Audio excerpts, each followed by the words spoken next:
Well, hello. Welcome to GAMbIT Magazine's first ever double feature podcast, a special made product between Margot Poupard, contributing editor of GAMbIT. Hello. And myself, Samir Roy, another contributing editor of GAMbIT Magazine. This is a project where we're going to take one current movie that you can see in theaters and another movie that's streaming on some apparatus somewhere for you to enjoy, united by a similar theme or story or concept. And since Hollywood does remakes all the time, there's probably going to be a lot of those. Judging from all the trailers that I saw this weekend before Mad Max, yes, there are tons of remakes. Tons. Or sometimes it'll just have to be something that's limited to streaming and we just kind of gave up and picked this one. But that is not the case this week. For our first ever podcast, we will be reviewing Ex Machina, which is currently in theaters, and we will also be comparing it to /reviewing/ being audibly confounded by Stepford Wives, which is currently streaming to Netflix. Point to be noted, the remake of the Stepford Wives. Oh, yes, the Frank Oz directed 2004 Stepford Wives. And Paul Rudnick written and all career together. ending. Yeah, really, I don't think he has a single screenplay developed even into an idea by a Hollywood studio or any studio since that movie. Well, let's not start on a sour note. Let's start on an up note. Let's start talking about Ex Machina. Why don't you tell us who's in the cast? Well, in Ex Machina, we have, obviously, the biggest name is Oscar Isaac. Swoon. Who anybody who saw Inside Llewyn Davis from the Coen brothers and heard him sing and play beautifully on that soundtrack should already be familiar with him and should already have wanted to see more of him and, also more of his body, which this movie gave us as well. He plays the main character. The real, protagonist, I guess, that we're really following is played by Domhnall Gleeson. His character's name is Caleb, and we find out at the beginning of the film that he wins some sort of contest posted internally in this mysterious Apple, Facebook, Google-type company. Well, they actually say straight up that it's a Google-type search engine called Black Book. Yeah, so it's just like this sort of congealing of all these qualities of all these companies into one sort of dangerous conglomerate thing, and it's of course it's controlled by some douchey guy who thinks he's acting like all the normal cool guys out there, but he's so far removed from reality that it's just a role that we accept about the person who pays our bills. I think a lot of people just, at least working in the tech industry, just kind of even peripherally, I did immediately accept his character just because he was so socially awkward, and also because he's esconded away in this giant mansion in the middle of nowhere that's only accessible by helicopter, the helicopter can't even drop you off close enough. You have to walk a couple miles following a stream. All of it's extremely foreboding, but also to a certain sense, if you're some sort of because he came up with the code for what would become this ginormous search engine that most of the world uses when he was 13, so he's some sort of child prodigy. So you get the socially awkward / tortured genius vibe immediately, so you kind of forgive him. And their first exchanges, I just love how, Oscar Isaac's such a talented actor. He immediately manipulates the situation to make it seem like Caleb, Domhnall Gleeson's character, is the one that's socially awkward and weird and the one that's kind of projecting onto him and making things awkward, when really it's kind of an overwhelming situation, and wouldn't anybody act that way? Yeah, in this situation, you're meeting basically the Steve Jobs, for want of a better reference, of this world in this film. He's really the Steve Jobs character. Of course, he's not the hippy-dippy kind of Steve Jobs. He doesn't give TED Talks or anything. Bro who lives in North Beach, San Francisco kind of character, someone that you'd go drinking with at a shitty bar. No, you actually, there's something about Oscar Isaac. You immediately get you respect his authority. Yeah, exactly. You believe that he's actually very smart and actually knows what he's doing. Well, he's very self-aware, but he's apparently not self-aware enough to realize that people see through this facade of a personality that he puts on. Because obviously when Caleb gets to this house, he's just okay, considering the weird, arduous journey it takes to get here, that your home is buried amongst the most natural elements of Earth, undisturbed by modern society. It's he built his house inside of the Lord of the Rings set. Are you guys all done here? All right, cool. But it's inside it was that totally it was very concrete. Clean lines, modern concrete. It was very industrial and sort of inhuman. Mm-hmm. It didn't look human being could live there comfortably. It looks like something like a mausoleum almost, made of glass and concrete. It kind of almost looked a little bit like a NASA training center, or what I imagine it to be. Like, you know, no windows, like everything is very scientific and sealed off from the world. The outside world doesn't exist for you when you're in that place. Like, his room doesn't have any windows. But like the real world. But it has a window into the room with the central robot woman of the story. But I thought it was very interesting in the sense that, like, he's in this, like, completely natural world where everything works of its own accord. You know, like the streams and everything, like the waterfall, all these natural elements around them, and the things inside his house. But you can't touch it. You know, but he's, like, built this completely artificial world inside, like, this hidey hole buried beneath this totally natural world. As if, you know, he's fooling himself into believing that everything that he's doing is, like, the natural progression of life. But he's the one in control of it because he's literally trying to create beings that are not human, but will fool everyone into thinking they are, apparently. And for what purpose, really, does he have... What purpose is he creating them for? And I think, I told you this after we both saw Ex Machina, that I think I really loved the movie more for the questions that it asks you to figure out for yourself than the ones that it answers, because it does not answer very many questions at all, and it does not tie everything neatly up in a bow, which I really enjoyed a lot. On top of, it was visually stunning for being inside of one house with 3 people, effectively. Like, just one big set. Like, it's amazing. Like, they didn't even have to spend a ton of money to make this look like it was $1 million. And it looked very distinct. Like, you knew where you were at all times, which I thought was very impressive. And it was really subtle, too. Because you don't really get, like, here's the tour. Like, I mean, he shows them around a little bit, and, like, you get kind of, like, the gist of things. But you always kind of, like, knew where you were within the house, so it didn't get that, like, kind of mazy, trapped feeling until the very end, where I thought that it was used perfectly at the perfect time, too. You know, what's funny, even, is I just thought about this, because we actually just watched the Stepford Wives remake. And both of these characters live in worlds of smart houses. Yeah. Except, like, the Stepford Wives house is like they're all smart houses. It does everything. It measures your blood and urine for diabetes and fat, whatever. Does all this shit. You can control your whole house through this smart system. Just like, it's like, that was a remake of a feminist horror film, I guess, for want of a better description. We'll obviously get into that in a little bit. You know, from the 70s. And then they updated it with smart houses. And then here we have this movie about this, you know, like, near future, almost now kind of time, where he's still doing the smart house is still an element of this, like, look at the horrors that humanity creates with technology. Look what they're doing to humanity itself with their technology kind of story. I was just like, oh, wow, like, you can control everything from inside this house, which is what, you know, which, of course, feeds into the plot later in the film as well. But the character, of course, is chosen as someone who's, like, supposed to be this little wunderkind, but obviously you can see from the very beginning, like, why this guy is chosen. Like, he's meek, he's malleable, he's, like, so desperate for, like, to belong to something. You can tell that he's a loner already, even though all those random people at work sort of come and crowd around him when he's like, you win! And he gets the email, and I'm like, yeah, but you're, like, that first shot of him just by himself with, like, headphones on, buried in his computer, is like, you're clearly meant to believe that that's, like, what his life is like outside of work as well. So it makes him the perfect choice to be, like, a patsy in this experiment that this, like, rich guy who lives far away from what it's like to be human would dream up. Yeah, I mean, as the plot unfolds, it just becomes kind of even more of, like, a rich kid's fantasy of fucking with someone.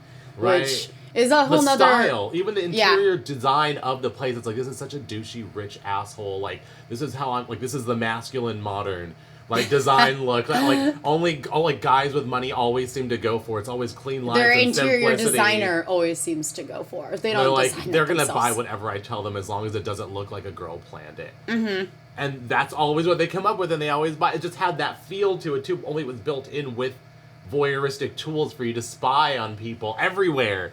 It really is like a man cave. Like the worst, like most terrifying man cave of our modern times. It's literally buried in a mountainside with only a piece of the mountain intruding into this otherwise artificial construct that he's built for himself inside the natural world. Huh. Well, look at that. So he has the ultimate man cave, and he also has the ultimate toys.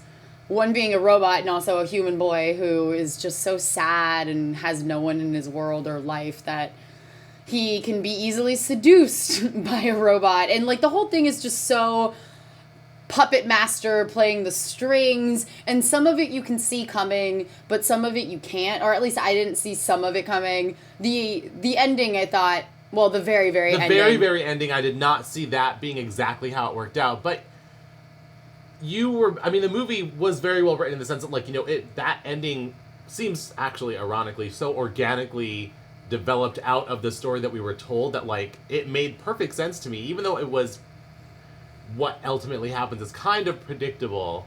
Mm-hmm. I felt like in a lot of ways I always felt like, but they're also telling like a whole story, and there's going to be parts of it that are probably going to be a little predictable to people who are savvy about of the subject, genre, which is sci-fi thriller, and it really was. But I think also the pace was great, so really you didn't ever really stop long enough to like question too much. But it didn't feel like they were like rushing through anything. It felt very like leisurely and like almost languorous at times, and like when in the right moments, but like everything sort of ramped up and snuck up on you without you realizing it. But it was actually, I thought, really all very well put together in the end. Like it was, like you said, perfectly paced. Like you didn't want it to be faster or slower. You didn't really want it to end. You wanted to see more when it was over, and it but it did leave you with a very sort of depressing, like haunted feeling.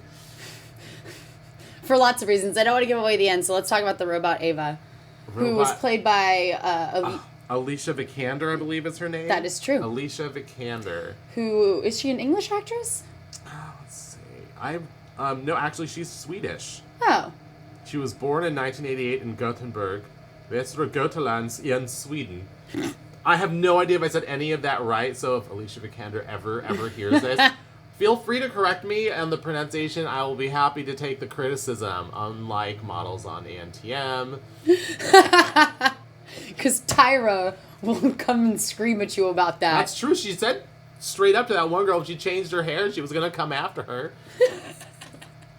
But nonetheless, Alicia Vikander, who clearly has like supermodel like level looks, but she was like, I thought it was a really tricky role to have to play, where you have to play someone who, like, it's a machine who's obviously scheming and is designed to have a corporation, the corporation designed to make money. She's been designed with a specific end goal that our central protagonist, is not really completely aware of.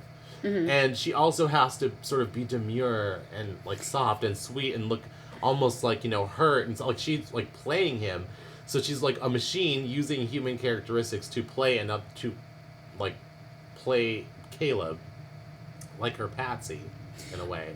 Yeah, I mean, Caleb essentially has two people playing him as their Patsy in their grand scheme of a better tomorrow.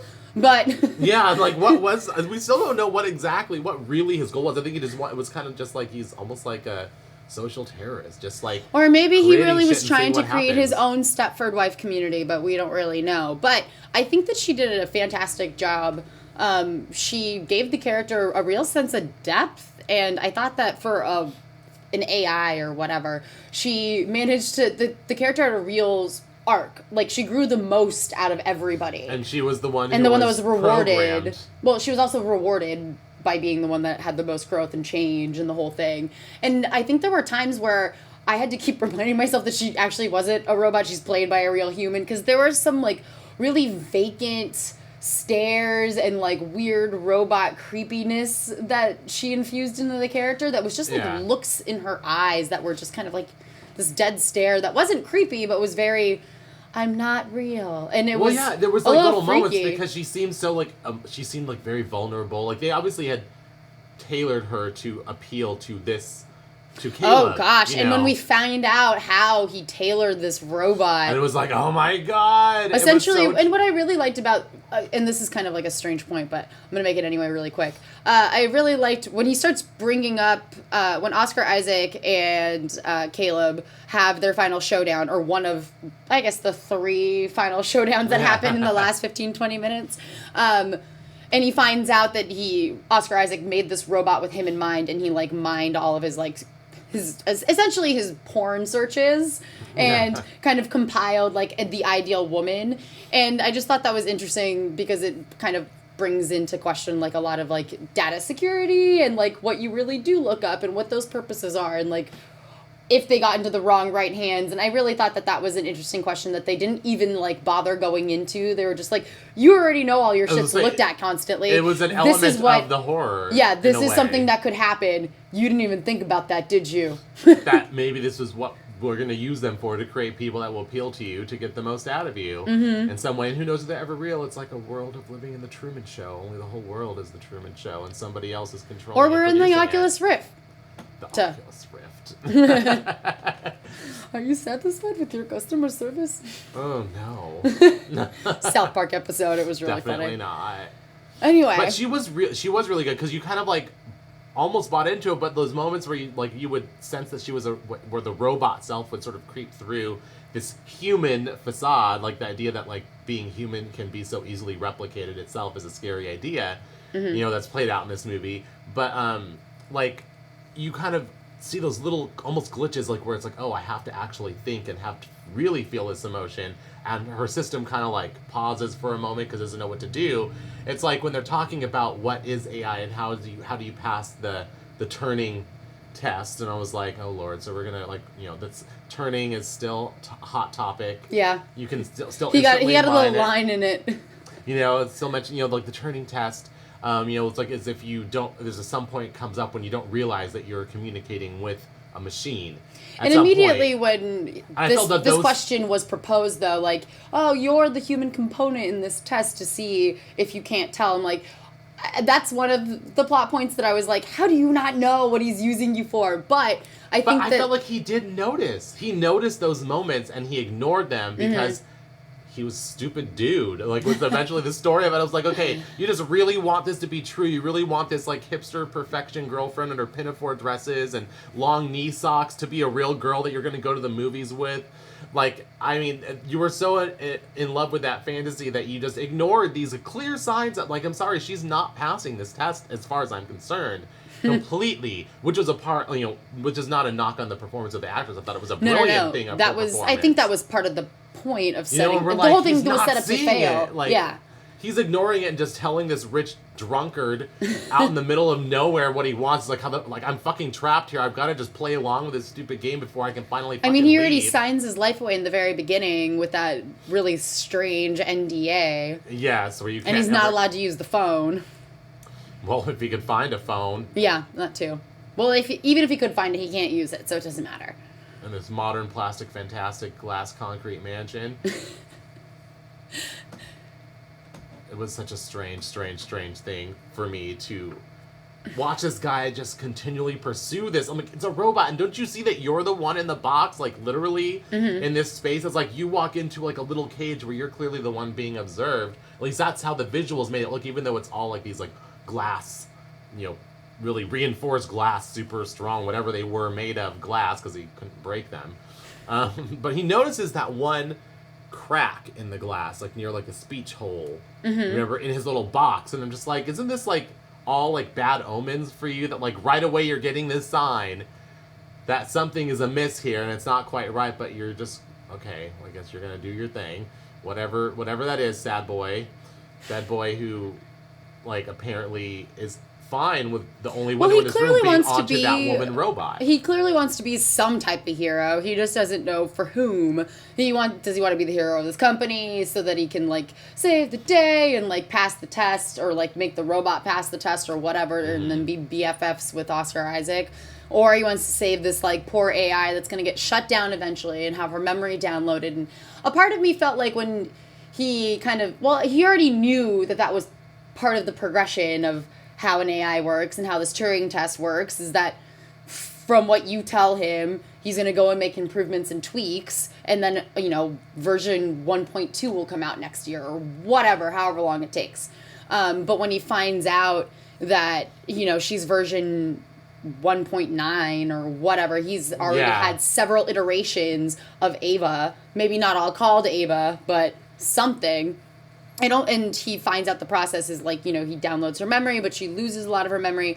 I thought I detected a small sense of hurt in his eyes that she was going to essentially forget about him, and, like, in a certain way, because we also come to find out that, he's essentially an orphan, and she's the only person that, to his sad life, like, knows him, and so he's gonna save her and her memory, and they're gonna run off together, and he's gonna be the big hero, and it just all seemed doomed. He was very much the Romeo. You knew it was never going to in come this. true. Like, Yeah. you just had that feeling from the very But I beginning. think that when you're sequestered away like that, you think anything's possible. It's only the fucking three of you. Like, what's not possible? We're only stuck here. There's a whole world outside. But I think he obviously he didn't take into account that artificial intelligence also means intelligence and people can think for themselves and form their own plans.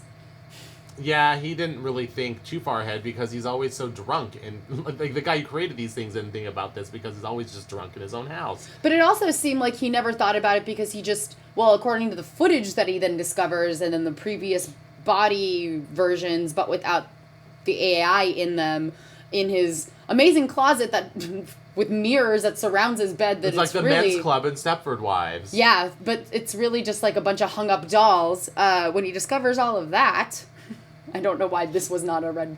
Why Another he was just kind of flag. like, oh yeah, he just kind of like he lets a lot of things get explained away, and you have to just expect that he probably knows that he's kind of just stuck there at this point. Like, I was wondering at one point, did he realize, because I'm watching this, and I'm not even living there, like, you know, in the course of the story, he's there, like, all day and night, you know, so he's He's there for a week. That's part of the whole... like, Japanese woman who never speaks and doesn't understand English, but understands... Supposedly doesn't understand English, but understands Oscar Isaac when he speaks English, somehow, but doesn't understand any others. But it's just like, you know, the second you see that woman, you're like, oh my god, she's another robot. I knew it the second that they busted into that choreographed dance move to like some random disco number. See, I was like, she's a robot. That or they've spent too much time together. I just knew from like the first one, I'm like, obviously she's a robot. Who else would be here with him in this house if like, when he's like, oh, like, because when Caleb first gets to this house, he's like, oh, I'm sorry, dude, like, you know, I was just like coming from a hangover or too much drinking last night. He's like, oh, so how was the party? And he just like looks at him like, what? How do you not know that there was obviously no party here? Like, it's there was not a party. Just me and the Asian robot. I'm like, okay, clearly he's not having a party, and why would this glamorous, beautiful woman be happy with this? I guess to a certain extent, I wrote it off as rich tech guy bought himself a wife. I don't know. I instantly could tell. I'm like, no, who else would be able to stand living with this guy except robots, who obviously can't be fully sentient if they're living with him. This is true. Like, who else except non-artificial beings who don't really have minds of their own, except ones that were programmed to want to be there? Why would those even people the be ones there? that he programs to want to be there ended up, at least from the footage that he discovers, trying to break out and wanting to leave and not liking it there. It was like very uncomfortable. It plays with your head a lot because you see these moments. You almost like the Turing test is almost passed with us at moments, but we still get those moments where we can see that she's clearly artificial. Mm-hmm. You know, like everything about this is artificial. Like the whole scenario has been created and constructed for this to happen. So we know that it's not real. There's no real sentience amongst this person. But it's still disturbing because. I mean, think about the things that she draws. She's only drawing the things that she sees in front of her. Like, she draws the tree and her little clear glass chamber that she lives in, or whatever you call it. Because I'm like, I don't know. She has a desk in one room that, like, he has a view of it so we can see her. She has, like, a very, like, weird IKEA desk that folds out from the wall.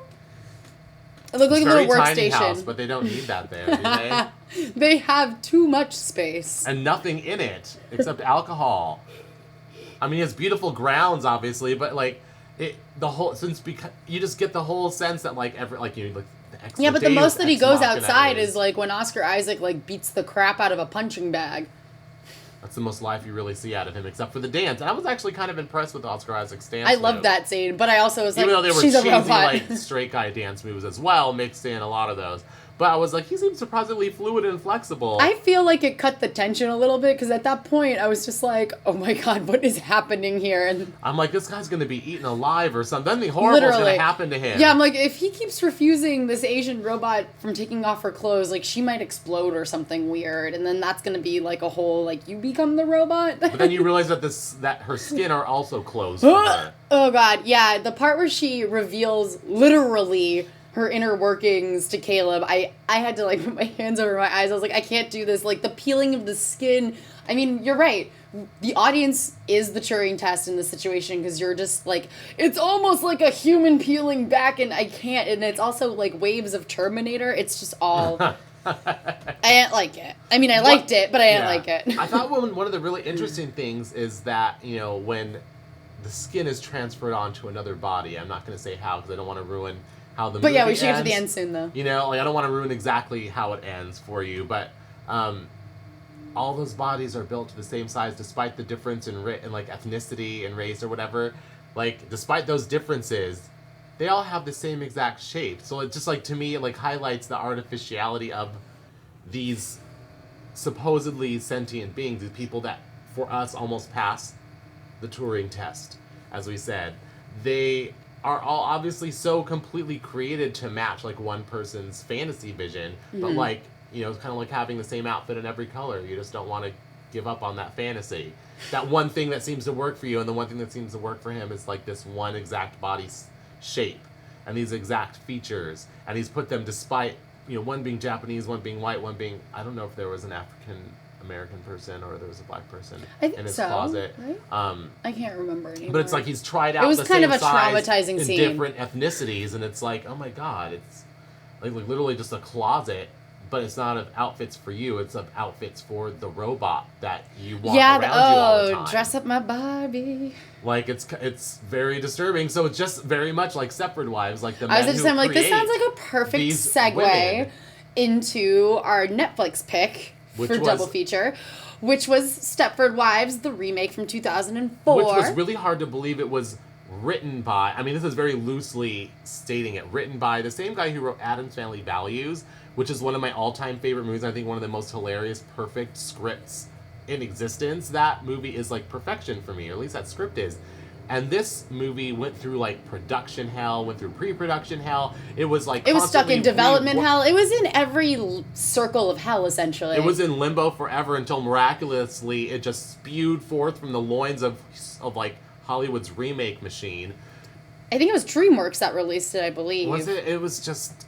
I mean, it was rewritten so many times that it there's like remnants of all these different versions of these different screenplays all sewn together into this new one that doesn't seem to even really know what it wants to do. It was just so hard to believe that it was written by by a writer that, at least in one moment, I really, really loved. I mean, I didn't really super love In and Out, but it wasn't terrible, and it, you know, it was I don't know. I wasn't the biggest fan of In and Out, but I know a lot of people were, and it was very popular. But this was like such a disaster on so many levels that it's hard to believe that really talented people who'd made things that I'd enjoyed before had been involved with it.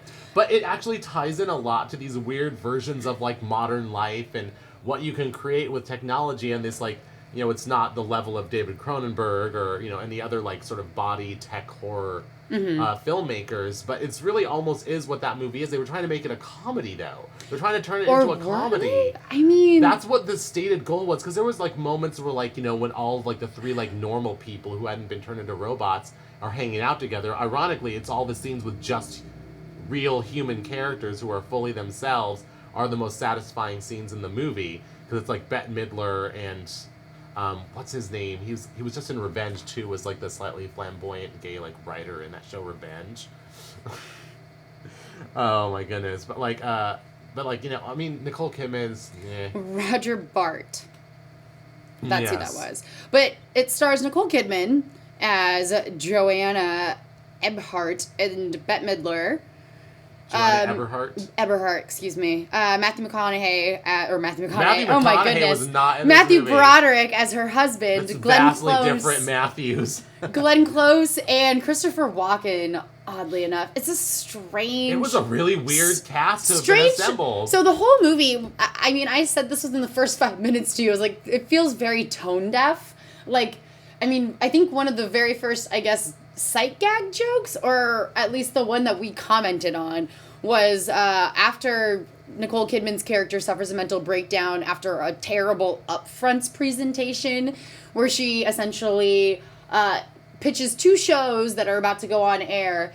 one causes a scorned husband to be so upset by it that he takes a gun to this upfront presentation and tries to shoot her, and then she loses her job subsequently, and then has a mental break. He also shoots his ex-wife, who left him as a result of one of the shows, and also all of her boyfriends, and I don't know if they mentioned the children. I guess the children did not survived, mention the children, but the ex-wife and like all her boyfriends, because it's like they're but basically even shows Nicole built off Kidman's of her reaction to a, I don't know, 7-way homicide is like so flippant and strange. You kept saying this, and it's the only way to describe this movie. It sounds like they wrote the scene around this one joke so that they could keep it, because they have this inability to cut things or just to rewrite something, but they rewrote this polish around one joke that wasn't working to begin with, so the entire tone of the scene changes, but the joke is still in there, so you just keep thinking to yourself, comedy? Is this a comedy? It's like, you didn't really build up to this line very well. You totally built up to like a totally different feeling from what's been going on in this scene. And the music is really off-putting. Like, I know it's supposed to be like whimsical, like Disney princess, sweep you up in this like weird kooky Barbie land, but it just, I don't know, it just was very, everything was unsettling, and not in the way that I'm sure that they intended it. Like, they were trying to update the story in a sense. By like, what? Oh, so, like I was saying, in the original, she's a photographer, and she's kind of a rebellious artist type.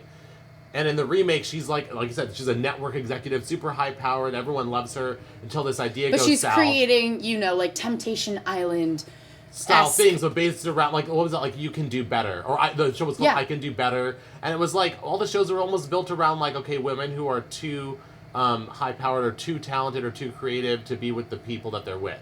It was almost like the idea of the show. She was a comment. I think you even said, like, oh, this is like a place or a platform for her to air her marital discourse for everybody on national TV. It's what it was. It really was. I was like, oh, I'm like, is this what you think about your husband? Like, I should have a better, like, you're not satisfied with the life you have, and that's what's being expressed with the shows that you're choosing to produce on this on national TV, and everyone's loving you for it. And it's supposed to be like this joke on reality TV and like all the stupid, crazy crap. But I'm like, I can't imagine anybody really producing the shows that, like, she pitched, or why anyone would think that they would work.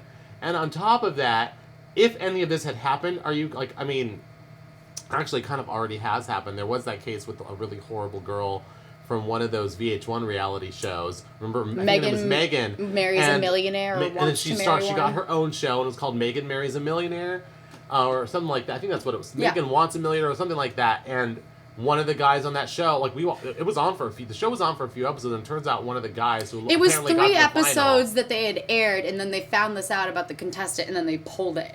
And they completely pulled it. And the worst part was that they had already done the I Love Money, the next series of I Love Money, involving this guy. So they had to scrap that, too. So they had to scrap that, too.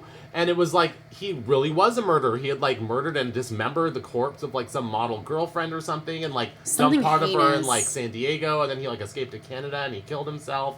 And it was, like, this crazy story for, like, days. I followed, like, every story of it, But, like, this kind of shit has happened, actually, from the result of a crazy reality television show that really was sort of banking on the moral bankruptcy of its audience to find entertainment in these kinds of awful shows. But frankly, I fucking love stupid shows like Temptation Island, because it was obvious in those kinds of shows, it's like, okay, we got a bunch of models and half actors and people who realize they're not really in a relationship to begin with, but this fake relationship also isn't even in any real danger if they were a real couple, because you're just going to pretend like shit happens. And then you're going to go home, you're going to be $5,000 richer, each of you, for spending a couple weeks in a tropical island, and we have a television show that we'll make millions off of, and then we'll all forget this ever happened in 20 years. Like, that's what could have been, but in the story, it's like, oh no, this woman and her horrible ideas ruined this network, and it caused this guy to kill people, and now you must be punished for it. It was kind of like, Joanna must be punished. In the first 5 minutes, too, which was kind of intense. And then when we see her again, she's had a mental break. She's sitting in a hospital room, and Matthew Broderick, her husband, walks in and gives her a picture that her son drew. And it says mommy and then man, and it's the dude shooting his mom, essentially. And I'm like, why would you give that to your wife while she's recuperating from a nervous breakdown? Which made no sense either. I'm like, okay, I feel like they shot That's So Sweet and him handing her the picture. And then there was like a pickup like a week before the movie was released, and they're like, we gotta change this joke to something that's funny. And it was just like 2 other random people, because it's just a close-up close-up of a hand unfurling a photo, and it's like, or unfurling the drawing. So I feel like well, what should we put in there? Oh, we'll draw a picture of the man shooting the mom, and it'll be really funny when she says that's so sweet. And it's like, well, no, if this was like a different kind of comedy, then yes, but you haven't been producing that kind of comedy so far. Yeah, so it's hard to tell. Is it trying to be a spoof or a satire? Like a black comedy satire in some way is almost what it felt like it wanted to be at some point. But then it felt like there were so many jokes that just did not land. So many character decisions that made absolutely no sense. I mean, just to skip all the way to the end, like Glenn Close's character and her whole unfurling was just like a complete and total mess. And there were at least 5 scenes where people stand around explaining their master plan to everybody. Because I guess there's no other way for you to explain what the fuck happened. Speaking of Deus I mean, Ex how did we Machina. go from the book to this? Like, I'm sure if the author is not dead, he is rolling around his... Yeah. Who wrote Rosemary's Baby as well. Why does this always happen to him?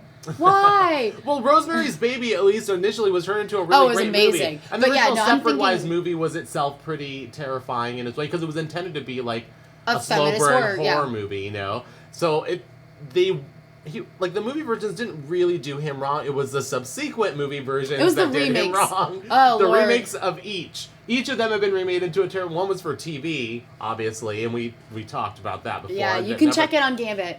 Yes, Rosemary's Baby, 2-parter. Oh, Lord. We sat through it for you. Really. And we bitched about it for you. Oh, for so long, and still to this day. But this remake, God, we're going so meta. Remake of remake and double feature. Oh, wow. Yeah, no, I didn't realize by an author that got duped in the aughts 2 times. 2 times. But yes, it was their attempt. This was all part of their attempt to update, like, oh, the women are the power people, and it's just like sort of be like a horror. But the message gets muddled so many times. Because there's also a horror aspect in the sense, because you're like, oh, look at the horror aspect gets muddled by the attempts at comedy or black comedy. Yes. Like, it never could decide on which one it really wanted to be, even though it's at times billed as a also comedy. felt like Death Becomes Her, like a weird ripoff of it. Like it was trying to borrow some of its humor or something. I don't know. It just had a lot of shades of a bunch of better stuff than what it ended up being, which was a confusing mess. It really was. So, because like after like you get through like these awkward attempts at comedy, then you sort of like, and you meet Bette Midler, who comes in as like, instead of like the original film's Bobby Marco, and now she's Bette Midler, Jewish author Bobby Markowitz. Mm-hmm. You know, and she's like a crazy artsy type, so like it's a good variation of the original character. And she's married to John Lovitz. I'm like, that's not believable, but I don't know, I just don't feel that. No, she would murder that man in his sleep. Right? Before she even married him, I'm sure. So like she's like the other like new person to town who doesn't understand like these weird, you know, automaton style people who really are kind of automatons. Only this time, it turns out they're not really automatons. They're not really robots, so to speak. No, they have microchips implanted in their brain. And they're programmed made by people from Microsoft, NASA, Disney, and something else. That was supposed to be a joke. And I was just like, if you guys are also brilliant in your own way and clearly have this capability, why are you so upset that your wives also have brilliance and careers? I don't understand the problem here, because clearly you're never home either if you're working for NASA as a scientist. When are you home? Oh, you're a major doctor who takes care of lots of people who are important. When are you home? Why does it matter if your wife's not there? Tell him. That's what you pay. You have enough money to pay a fucking person to, like, you know, raise your kids and clean your house. If you want to be more involved in that, is this just like a feminist version of that movie Cruising, where it's like the killer's killing the gayness in other people that he hates about himself, and they're just like killing in other people what they hate about themselves in this movie in a way? So they're killing the ambition in their wives that they hate within themselves? That's almost what it feels like, because what other reason would they have? I'm like, why are you so obsessed with your woman, with your woman? That's the problem. They think of them as my woman. You're my woman, and you should be like this. I'm like, but why did you marry her to begin with? She was probably already this way. Yeah. She was always this person. I can't imagine that you got married and she was a demure Stepford wife, and then as soon as you guys actually did get married, suddenly she turned into a brilliant, ball-busting career woman that you can't stand. I'm like, why are these the choices? Why is this what all these women... It's like, okay, well, I guess this is supposed to be a concentrated community of men who are unsatisfied with their relationships with these women who overpower well, then them. the biggest question then for me is like, how do they do target research of these men that are actually unhappy with their super powerful wife? Because we come to find out that Faith Hill, her cyborg robot, her whatever avatar, formerly used to run, she was like a CEO of an airline. And someone else that had a really sour-looking face in like their internet photo. Judge. Very unfortunate. Yeah, she was like a judge. It looked almost like a mugshot. Yeah.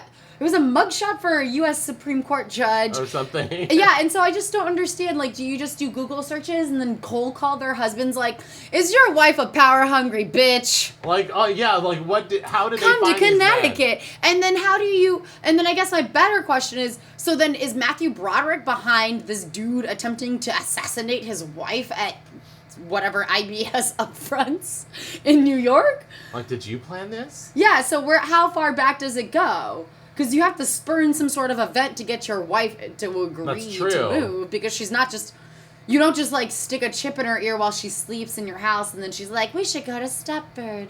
That's not how that works. She was, like, the nightmare version and it's of, like, a powerful woman by a weak, bitter man who's never had a girlfriend in his life. Is how it felt. Really, it felt like this, like, almost vengeful take on women having power. And it's like, the movie is supposed to tell you what how horrible it is for people to think this way, and this is like the expression of those people's minds in a sense. But I'm like, it's so bizarre. It's kind of... It did feel really like written by men's rights activists or something. Yeah, right. Like, it felt really... But it also felt like it was written by feminist activists who read a lot of men's activism. Was like, this is such bullshit. Like a gay man who was like, I fucking hate other men. Straight men, you sicken me. And this is the story that I imagine that you dream up in your heads of what a perfect world will be. And then you realize that it's like all the machinations of a woman, which makes the whole supposedly feminist update even more offensive. Yeah, I can't tell. Like, I mean, I'm sure the intention was to empower or give back power to women somehow, or redeem women in general in the story by making the villain a woman, but it's offensive. I felt like making Glenn Close the ultimate villain, and that Christopher Walken is actually a robot and her robot husband. Making her the villain was their big, aha! Gotcha, feminists! You thought we hated women, but really we love women because we got this villain to be a woman! But like, then as she starts to tell you... She's espousing these, like, but as she's telling you her values. Backstory... Well, before that even... She's like telling you her backstory, how she ended up with a robot husband. Oh yeah, where she's Walken, that she murdered. World's foremost brain surgeon and genetic engineer. Well, most importantly, she murdered Christopher Walken and her brilliant blonde research assistant that she found banging her husband. And that was how she came up with the idea to revert back to antiquated times of thought and societal norms. It was because that you've moved up in the world and women have the power to be important people now who get paid for what they're worth. Well, I think she just viewed her career as what poisoned her personal life. Yeah, that's the thing. It's like I was so turned off by the idea that like they've incorporated this into this story. I'm like, so whose perspective is this movie really speaking about? Because it's changed so much. And that's why I feel this movie is extremely tone deaf. It misses every mark that it even sets up for itself. Like, they finally, like, get, like, a gay character in there. And it was, like, the one sad thing about the movie was, like, the way that, like, all these, like, interesting, creative people are being drained of their creativity, you know, to become this perfect, like, robotic, you know, plastic fantastic lifestyle. You know, like, and, like, oh, they were being progressive because, you know, now even a gay couple can be in this. I'm like, yeah, but you're still talking about these antiquated, like, husband-wife values, which is what all these men seem to want. But like I said, from the beginning, like, how do we get the idea that that's what these men wanted when they have such varied, like, extraordinary skills and work for these amazing companies and have the ability to create microchips that you can implant? Obviously, the surgeon was the one who had devised how to implant these into a brain and reprogram a person, I guess. But why would any of them have wanted that? Like, they don't do a good job ever of explaining why this was considered a solution that any of these people wanted when they should be smart enough and desperate enough for human affection to know the difference. Like, that doesn't add up at all for me. And I'm like... Yeah, why didn't any of them just start cheating on their wives? Like, if they had stuck with it trying to just be a horror movie instead of trying so hard to bend over backwards to be like, oh, we're going to make this more feminist and up. Like, well, in the fucking one in the 70s, there wasn't a book club that they all went to. That first of all, that is very antiquated. That like your idea is like, oh, we're gonna have a book club. Well, like, they had square dancing as well. Well, you know, when all the women get together, because she's like, where do the women go? And it's like, they go to the spa. And so, like, of course, Joanna's like, oh, we're going to have something intellectual for everybody, all the women to participate in. That's when they have, like, it's like, oh, well, I was reading this book and it was really good. It's like, oh, well, I've just had a book that changed my life. And it's this giant special edition of Christmas decorating ideas. Remember, like, there was, like, that scene where they're all together and that was like, oh, that book changed my life, too. And that, like, well, in the original film, it was, like, a feminist consciousness meeting. Like, they were, like, actually, like, trying to think about, to actually ask them to think about something, not just a vague, like, I hope you all read a book, let's show up and talk about some. Do you feel like any of these people you've met in town are reading books? Well, I think it just goes back to your already brilliant proven point that it was a sight gag, a joke, that they rewrote an entire scene just to keep that one joke, and it didn't even work. That's what it feels like. Like, the comedy aspect is trying so hard to be like, ha ha ha, ha ha, laugh with me, ha ha ha ha. Is there like a big, they should just have like a big sign in the movie theater that says like laughter, applause, cry. Something to tell us like how to react. It was a confusing hour and a half. It just didn't, like, none of it added up together. Like, seriously, it was kind of and like... And then when I paused it to just see how long was left, and we're like... An hour and 11 minutes, I'm like, wait a minute, this is, like, where the original film ended. I'm like, oh, this is their, like, invention. That's right, there is something else after this. Because where they redo the scene from the original where she's, like, shopping in the supermarket, and she's obviously clearly been turned into an automaton. And in the remake, we get that scene again, and, like... That we could just call an homage at this point. But I felt like when they shot it, like, that could have actually been the last shot of the movie. I agree with you, but it wasn't. Because they didn't know what they wanted to do, so they ended up just reworking it. So, like, it felt like it had built to an end at that point. And then it's like, oh, no, wait, there's more. And there's still more. And it's like, at least it was nice that, like, the way that they, like, what they did, at least, you could find, finally, there's at least one guy who's like, yeah, I don't really like this idea. Like, this is kind of gross to me, actually, so we just kind of played you as patsies. And then there was still one more surprise trick up their sleeve. It wasn't Christopher Walken. It was Glenn Close. Yeah. For no good reason at all. And they freed all the robot I'm like, wives. why does the world's foremost brain surgeon and genetic engineer... What made this incredibly intelligent person think that a return to, like, the nuclear family style of living was what was going to solve all your problems when you created a robot husband? Yeah, didn't your problems just end there? But also the murder? Like, were you not going to talk about that? I'm not going to talk about, she's just like, oh, when I was staring across at their lifeless bodies at breakfast table, and I'm like, I mean, she just you propped mentions them up at the breakfast table the next day? But also, you have a warrant out for your arrest, ma'am. Like, someone's going to want to know that you're here, whatever your name is. So what was it they ended up doing in Stepford? Like, at the very, very, very end. Oh, they left all the husbands in there to, like, go shopping. They're all under house arrest or something, and they produced, like... Oh, yeah, at the very, very, very end, Nicole Kidman, Bette Midler, and Roger Bart are all on the Larry King show talking about their respective lives 6 months post-Stepford, and apparently it's a national story, and... Nicole Kidman has made a documentary in that time and won 6 Emmys in 6 months. Yeah, that was amazing work in 6 months. She put that shit together, like, right away. Maybe she used all this, because, like, another thing that tied, because we were talking about in, you know, Ex Machina, the idea of, like, this ideal femininity that's been created by a man, for a man, in a medium where it's already, like, designed to be, like, you know, designed for male pleasure. And, like, you know, Laura Mulvey writ large, basically, in these two movies. Like, so, like, if you ever read that essay, Visual Pleasure and Narrative Cinema, which any film student anywhere in the freaking world has read, it's, like, one of the most, like, basic texts that you'll have to read as a film student. You know, like, these are these perfectly created feminist ideals that all the men are, like, it's really designed for men to enjoy. Designed by men, for male pleasure, and... In Stepford Wives, in the original, it's a horrible story. It's a horror story. Like, it's like somebody read that essay and then made this movie. Almost, like, in a way. Although I think they were published at the same time. But Ex Machina sort of takes that idea even further. It's like, no, now the woman is not even a real woman. It's a machine.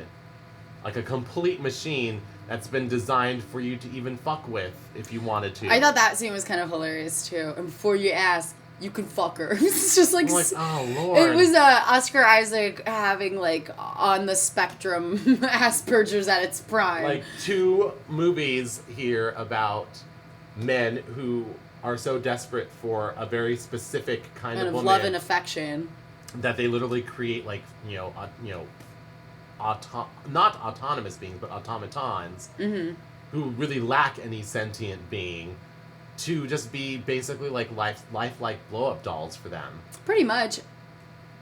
I mean, that was kind of... Only using their real bodies in some way. Yeah. Like, there was, or at least in I guess that's the benefit. It was like this fake flesh material. Yeah, it was like Velcro-y flesh. Well, they had that weird, like, sort of wire mesh, like, cut-out shape of her body, because that and was, it like... it just affixes to it. You know, like, they even say in that movie, like, oh, why did you give her sexuality? And it's like, well, he's trying to create, like, a sentient being, and, like, any kind of sentient being has some kind of sexuality. There's some kind of sexuality that's, like, there because it propagates the species. Like, it has to be there, or else it's not going to be realistic in any way. You know, so that's, like, a core aspect of creating, real artificial intelligence. In the sense, if you're going to do it in a human form, it has to have this for it to work in a way. And it's hard to, like, really work your mind around what you were going to do with this body after you created it. Like, did Oscar Isaac have sex with... I feel like that was heavily implied. Like, but he's such a sad, desperate, like, lonely person that, like, it clearly didn't give him anything he really wanted. And of course he's just not. telling himself that this is what he wanted. Or that he's helping the world in some way in the future. He's making a difference, or he's so smart only he can have this responsibility. It's kind of up to you to decide what his real motive is, because clearly it's not to just, like, bang a bunch of lifelike blow-up dolls. Obviously not, because it wasn't satisfying him, which is probably what propelled him for... I mean, I guess if Social Network was right about anything. Because that was another one where it's like a world created that's not anything like the real world you live in, because you can't deal with that world. Yeah. So you go to this, like, this artificial creation to satisfy your needs, only you find that they don't really satisfy your needs, but you still persist in desiring that fantasy. I don't know. What did you get out of the ending of Ex Machina? What part of the ending? Well, I don't want to ruin it, but we know what happens to certain characters, and right. It's hard not to ruin it, but life goes on. The life goes on ending. Uh-huh. What did I think about that? Yes. I think that it's... Because she's been created for male pleasure, but one specific right, but she's also pleasure. evolved past it. Do you feel like she has evolved? I do. I did get a real sense that her character, by the end, has evolved past needing Oscar past her as programming. Yeah. Has evolved past him in understanding. Because that's kind of like the ultimate horror story for a man, in a way, is because it's like, oh, well, I don't need you. You're this thing that I created for me to look at, and everything has to stop in the world for me to look at you in this movie or in this screen or in any kind of way. Only now you can control. I think it's somebody that's in that kind of power situation too likes to retain some sense of power, I think, and people, I think he even says as much in the movie that, like, people think that money is, like, the best thing or gives you everything. He's like, but it doesn't give you, like, control over everything, or something to that extent, where he likens money to control. And I think that is also maybe his exercise, a small exercise in control, in which he did not anticipate free will, because he didn't program it, even though he decided to make a sentient being. So it's funny that in the Stepford Wives, you get the sense that, like, there's no possibility of that happening unless you can shut off the program. So, like, these women are, like, the women in the Stepford Wives, as long as the programming So they're sticks. still helpless without their man. Yeah. As opposed to Ex Machina, which is kind of the opposite of that. Yeah, like, she was able to grow, like, it's kind of like the Jurassic Park thing, like, life finds a way.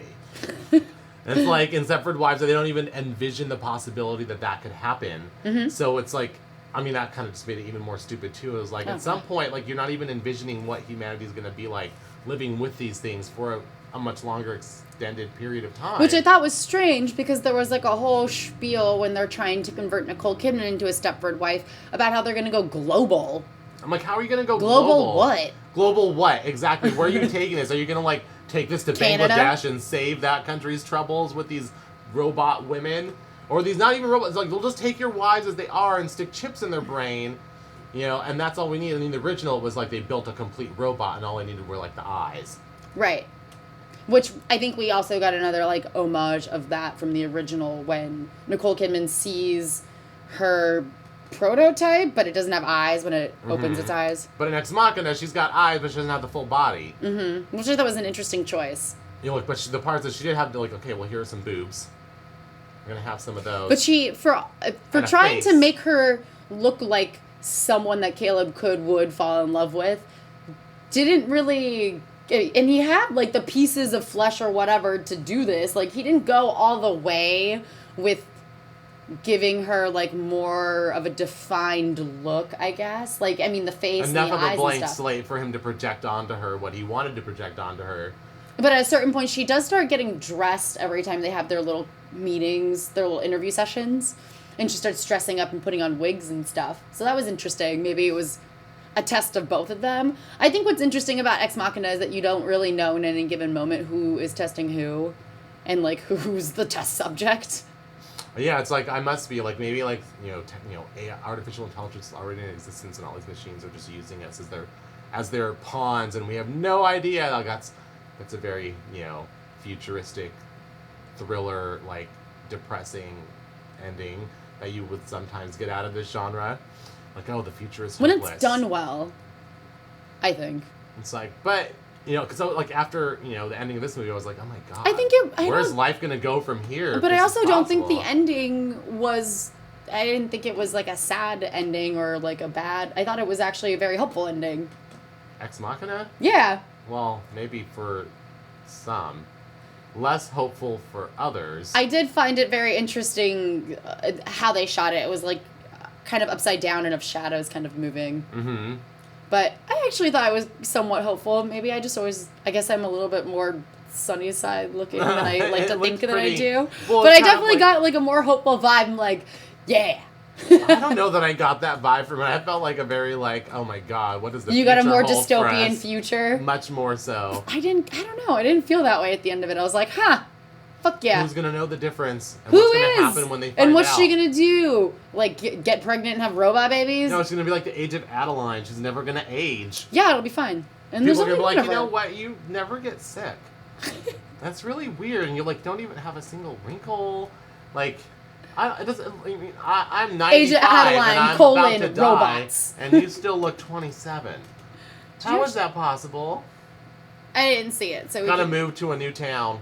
No, I meant like if that was the case with Ex Machina, with like if these beings could pass the test and live forever amongst us unknown, which almost would seem like one of the goals. Like, well, at some point someone's got to realize it when you stop having babies. Like, Maybe. Are you just gonna make robotic babies that grow up? I mean, and does fool us she... into thinking they're like real people? I mean... And then that starts a whole nother line of questioning, too. Like, just because she's a chick doesn't mean she has fucking kids. Well, no, it can be her choice not to have kids, and then she can just keep moving around from city to city, and no one will ever So it's fucking all going know. to be this, but eventually then that's a Forever future and ever where and everybody ever. is just robots who don't age and they're the same people all the time and no new people. Maybe. I mean, that's kind of like a rule for like, I think we're crowded unintentionally family. spoiling it here, so we should just stop. There's so much more to say. But you should... Leave it not for them listen. to discover. Yeah, you should watch the movie Ex Machina. Definitely recommended by us, and we know everything because we're movie reviewers. And it's obviously the one you should choose over staying at home and watching the Stepford Wives Definitely remake. Definitely not something that you should waste your active time on. I would say put it on in the background and tune in for a scene or two, because I'm not going to shit all over it. At least I would feel bad if I did. There's some interesting set design going on. They definitely tried to blend like some sort of modern meets 50s in the houses, and I actually kind of appreciated some of it. The pastel color schemes and Everything was just very Pleasantville in color.